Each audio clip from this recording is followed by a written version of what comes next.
On passe à notre première rubrique, la décoration selon Christine. C'est parti.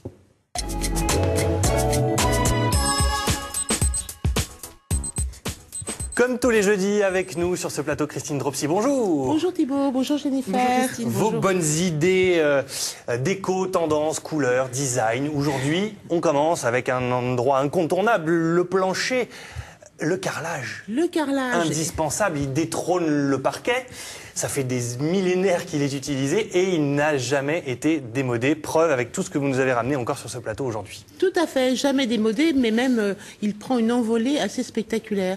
Il y a, on va dire à peu près, il y a une vingtaine d'années, c'était carrelage traditionnel, cuisine et salle de bain. Et maintenant, on le décline dans toutes les pièces. Donc, et on a changé les formats aussi. Donc, on passe à des grands formats. Fini le petit carrelage 20 sur 20, 10 sur 10. On passe sur des grands formats 60-60 au sol. On passe sur des formats au mur de 100 par 30. Donc, on peut faire des choses absolument superbes. Alors, je vous ai amené différents éléments de carrelage. Alors d'abord, voilà, le principal, c'est celui que vous venez juste à l'instant d'installer. Quand on voit ça comme ça, on se dit, il est très joli votre parquet. Voilà. Madame, ça, ce qu'on appelle. Il est très joli. Et pourtant, quand on va retourner, regardez, on ne bouge pas ce plan-là. Je vais retourner juste celui-là. Derrière, qu'est-ce qu'on voit? Eh oui, c'est du carrelage. Ça pèse lourd. Très lourd. Et alors, ça, vraiment, ça imite le carrelage. D'ailleurs, si vous entendez le bruit là sur le plateau, c'est parce qu'on est en train de percer le carrelage. On est en train de faire des travaux. Et justement, ils sont en train de percer la dalle de béton à côté. Voilà. Alors, le carrelage parquet, c'est hyper bluffant. Alors, c'est un inconvénient incontournable, c'est que, bon, quand on met des parquets massifs dans sa maison, et qu'on a des enfants, les coups, les rayures, l'entretien, là, bah, c'est l'entretien. Voilà, ça donne ça à l'image, hein, une fois installé. Voilà, ça donne vraiment, c'est bluffant. On a l'impression d'avoir une pièce en bois. Quand vous avez maintenant sur ces maisons un peu modernes, le sol chauffage au sol, vous vous retrouvez avec les mêmes caractéristiques qu'un parquet au sol. Alors justement, est-ce que ça a les mêmes... on dit souvent que le carrelage c'est froid, on n'aime pas trop marcher dessus pieds nus parce que c'est un petit peu frais quand même. C'est quand même plus frais, c'est pour ça que je vous dis avec un carrelage et un chauffage au sol, c'est beaucoup plus agréable. Mais néanmoins, bon, on a tous les avantages au niveau entretien. Ouais. Et en durabilité, excusez-moi, et en longueur, puisque bon, on ne va pas avoir de rayures, pas de ponçage, pas de vernis, donc on se retrouve avec un investissement qui n'est pas plus cher que du parquet, puisqu'en moyenne, on est à peu près à 70 € du mètre carré TTC. Par rapport du parquet, c'est comment? Sur un parquet massif, on est plutôt de 70 à 150 € du mètre carré. En parquet massif aussi. En parquet massif, hein.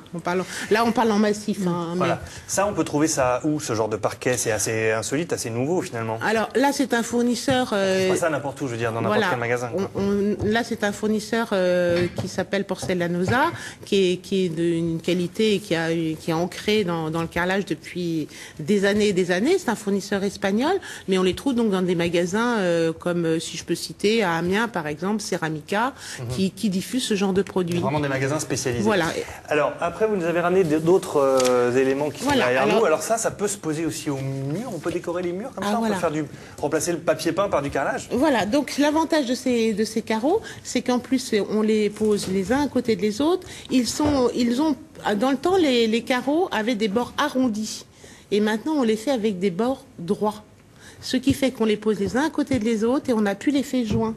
Donc, on a un effet mur continu, ce qui est superbe parce qu'on n'a plus ces espèces de joints qu'on avait gris ou blancs entre le carrelage. Et donc, en fait, on fait un effet entier sur un mur avec de la vague, du tressé, des effaçons émaillées, etc. Là, si on prend celui-là là, sur la table, il est noir, il est un petit peu ondulé, c'est très brillant. Enfin, faut avoir des notions de décoration quand même pour pouvoir oser, entre guillemets, poser ça chez soi. Voilà, il faut avoir des notions de décoration, mais par contre, on peut faire un superbe mur dans une salle de bain ou dans une cuisine. Dans les cuisines, par exemple, on est très à la mode de faire des murs de lac. Et avec ce genre de mur, on fait un effet lac qui est magnifique et en plus qui a un effet de matière. C'est vrai que ça évite les défauts de la pose de la laque, c'est assez compliqué. La laque, et qui dans le temps, des fois, on a des fissures sur le mur avec le vieillissement. Là, vous avez pour toute votre vie un mur laqué qui ne bougera jamais avec juste l'entretien de l'éponge. De l'éponge. C'est beaucoup plus simple. Alors, avec l'effet métal, on peut... Celui-là, là. Ça voilà. Une mosaïque, oui, mais il y avait celui-là, on dirait une plaque de cuivre. Voilà, on dirait une plaque de cuivre. Alors ça, c'est ce qu'on appelle toutes les imitations pierre, en fait, hein, et on arrive pratiquement à des imitations, on a l'impression, une fois posé, que c'est de la pierre. Est-ce que c'est facile à poser, pour finir? Alors, faut que ça soit posé par un professionnel. N'importe qui peut le poser, mais pour avoir vraiment l'effet non joint, il est quand même souhaitable de le faire poser par un professionnel.